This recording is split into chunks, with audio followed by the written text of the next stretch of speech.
Welcome everyone out there in the booktube universe and also in that other universe called YouTube. Glad to have you here and glad you stopped by my channel for Vlogmas. We're almost done. I just got five more content uploads to go and we will be at Christmas. And for those of you who don't know, just a quick explanation. Vlogmas is something that YouTube creators do to as a gift to their subscribers and other viewers, where they do content uploads every day from December 1st to December 25th. And it's like a Christmas gift or a Hanukkah gift or whatever kind of gift you want it to be. And I'm doing some Christmas readings all about the season and what it's about and how people enjoy it and such. And today we're doing the final chapter of 7 Stories of Christmas Love. So a reminder, if you've looked, I've got all of these Vlogmas uploads in a playlist. If you've missed any of Leo Buscalia's 7 Stories of Christmas Love, you can go back and watch them all, and you can click off that you've read this book. If you keep track of the books that you read, like a lot of us do, you can count it as a book read or listened to, however you want to look at it. But today we're doing the final chapter, and it is called The Christmas That Almost Wasn't. And it says, "We've finally mastered the meaning of Christmas when Christmas becomes a way of life." There is no way I could suspect, as I drove to the hospital on that damp December morning, that it would be a one-way trip. Repeating ritualistically what I had done in previous years, I parked in the limited outpatient parking area and proceeded to the admissions office, where I filled out the necessary forms for my annual routine physical exam. It was Christmas time, 1982. In the center of the waiting room was a magnificent Christmas tree. It was a welcome and glowing touch.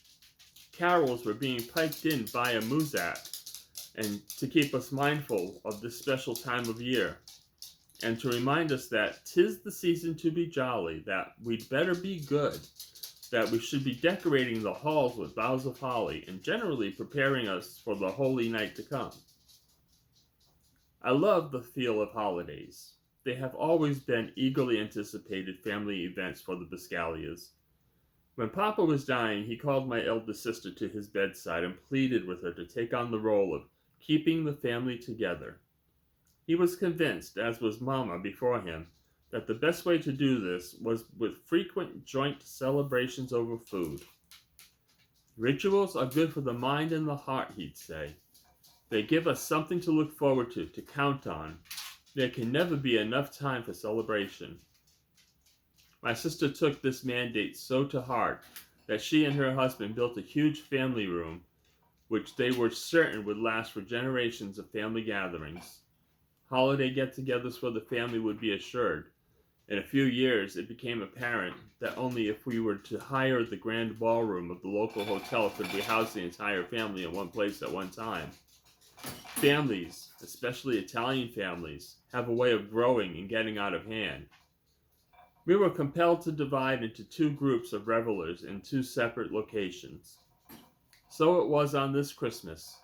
Separate family celebrations, but together in love. The pasta was readied. The antipasto was planned, sliced, and marinated. The fowls were purchased and ready for stuffing. The Christmas breads and cookies were baked and the chestnuts boiled. Days ahead, both of my sister's kitchens were a feast for the senses. Foods in tempting arrays of color, shape, texture, and size. The heavenly aromas of fresh rosemary, oregano, sage, onions, basil, and garlic. This was to be the banquet befitting the palates that Mama and Papa had spent years educating. That I was not to partake of these wonders never entered my mind. At the insistence of my doctor, I had saved Christmas break from university classes to take my annual physical examination. There I had a massive heart attack. Fortunately for me, it happened in the hospital. I fell into the arms of a cardiologist just a few feet away from the cardiac ward. It occurred quickly, without warning, and was totally incapacitating. Within hours, it became apparent that if I were going to live, I would have to submit to emergency surgery, a quintuple bypass. It is often said that Italians are among the most outwardly emotional people in the world. In fact, their longevity is often attributed to this tendency to express what is being felt inwardly, then once expressed, let go. A case in point was my family's response to my illness. When the severity of my condition became known, the entire clan was plunged into hysteria and despair. No way was there to be a Christmas celebration with me in the hospital. Never. Tears, prayers, rosaries, and mourning. Yes, but merrymaking under such conditions was not to be even remotely considered. It was generally agreed that all holiday plans would be immediately canceled. There would be no Biscaglia Christmas. It took most of my remaining energy to elicit a meager promise that the holiday would continue as planned without me.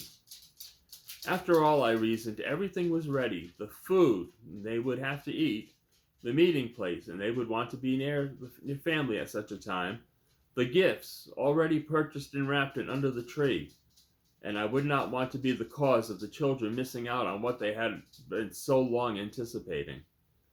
I could not be certain that the family was entirely convinced, but they tearfully left my hospital room with a promise of sorts.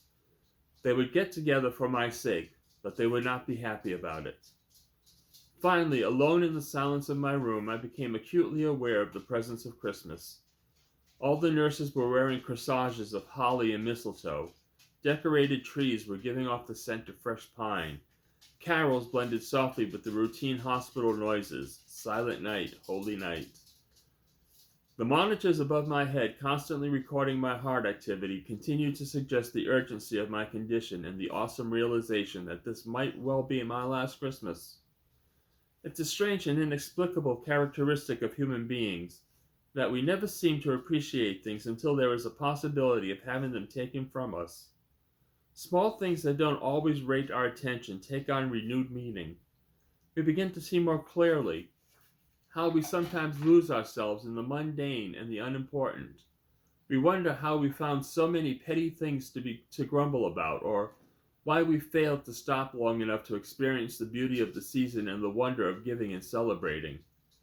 I wondered then how we become desensitized to the special crispness in the air, the beauty of the holiday ornaments, the aroma of special foods, the excitement, the hugs, the laughter, and the kisses.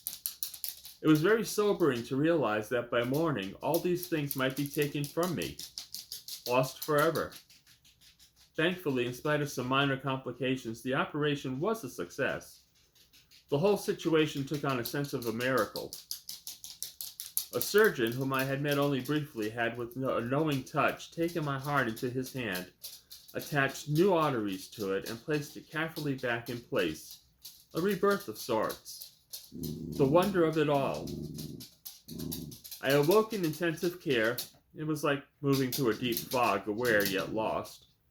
I was a maze of tubes, bottles, pumps, and respirators, but even in my dazed state, I was aware that Christmas was everywhere. It brought a sense of relief. Wherever I was, it was Christmas there too. Within days, I was moved into a private room in the cardiac ward. A constant parade of loved ones made their way to my bedside. Each person was bearing gifts, things they were certain I couldn't live without. Baked lasagna, homemade sausage, salami, mortadella, pureed chestnuts, cut flowers, potted plants, and my favorite holiday treat, frutera dusa, breaded cornmeal with lemon peel fried in butter.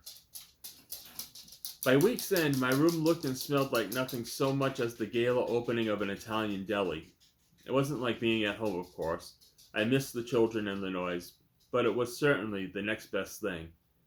When visitors leave and darkness falls in a hospital, an eerie ambiance comes over the place. It was during one of these periods, while walking silently and cautiously around the ward, that I became aware of my neighbors. Seeing them alone in semi-darkness, I had the sudden inspiration to share my good fortune. To the elderly woman in the room immediately next to mine, I gave my blooming poinsettia, and a healthy serving of my sister's best day custard. With the man down the hall who had, I'd been told, lost the will to live, I shared my largest array of cut flowers. I also delivered a portion of Frutura Disa, which I was certain would add a new spark and perhaps an eagerness to try some more. The succulent wonder of that ambrosia is of itself reason enough to live. In a few hours, we all became fast friends, bound together by the same mystery of the shared moment. We decided to organize as charter members of the Open Heart Club, class of '82. We formed a welcoming committee for the new patients who were steadily joining our ranks. We gave solace, encouragement, and love to them, their families, and their friends. We cried together. We laughed a lot. We had good reason for shared joy. Choice was still ours, and in the hospital or out, Christmas could still be what we wanted to make it. We had all been given the most precious gift of all, time for life. I shall never forget that Christmas, which almost wasn't. Soon after that, I returned home and shared two family Christmases, one in January and one in March. I am more aware now than ever of my mortality. As sometimes still unknown, might not be as fortunate as I was in 1982, but it is useless to dwell on that. Rather, I will accept the challenge it suggests to make the rest of my life a Christmas celebration. I still have years ahead of me for giving, sharing, caring, accepting, loving. I want to live this allotted time in a holiday spirit. What better way to live? For I feel instinctively that it is only this which can give life meaning and offer us our only touch with immortality. Leo Buscaglia, 7 Stories of Christmas Love. I don't think it's in print anymore, but if you want to get it, I'm sure you can find it on some place like Thrift Books, eBay, maybe even Amazon, some of their used booksellers. But it is a fun book to have and to read from every Christmas. And I hope you all enjoyed it. Tomorrow, we begin some new Vlogmas stuff leading up to the final Christmas Day content upload. We're done with 7 Stories of Christmas Love, and we're done with Alan Titchmarsh's Fill My Stocking, and now we're on to a handful of other things that, for me, make the season what it is. And we'll see you soon. See you tomorrow.